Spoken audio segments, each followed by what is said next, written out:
Hello friends, ഒരിക്കൽ കൂടി നമ്മുടെ ചാനലിലേക്ക് നിങ്ങൾക്ക് എല്ലാവർക്കും സ്വാഗതം.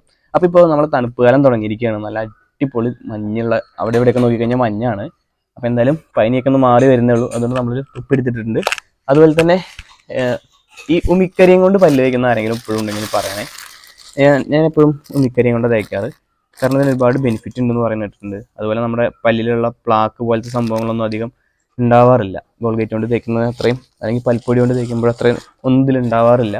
ഇതുകൊണ്ട് നമ്മൾ ചെയ്യുന്ന സമയത്ത് ഈ ഇടയ്ക്ക് പല്ലിലൊരു കട്ടിയുള്ള ഒരു ഇത് വന്ന് അടിയില്ലേ, പ്ലാക്ക് എന്നൊക്കെ പറയും. അപ്പോൾ ആ ഒരു സംഭവം വന്ന് അടിയാറില്ല. അപ്പോൾ അതുപോലെ എപ്പോഴും ഇങ്ങനെയുള്ള നാടൻ രീതികൾ യൂസ് ചെയ്യുന്ന ആരെങ്കിലുമൊക്കെ ഉണ്ടെങ്കിൽ ഒന്ന് പറയണേ. ഇതുപോലെ ഉമിക്കരി, അതുപോലെ തന്നെ നമ്മുടെ എന്താ പറയുക, ഓലയുടെ നാക്ക് വടിക്കാൻ വേണ്ടിയിട്ട് ഓലയുടെ ഈർക്കലെടുത്ത് നാക്ക് വടി ഉണ്ടാക്കിയിട്ട് പല്ല് തേക്കുന്നവരൊന്ന് പറയണേ. ഇതൊരു അടിപൊളി സംഭവമാണ്, എപ്പോഴും അടിപൊളി കോംബോ ആണ്.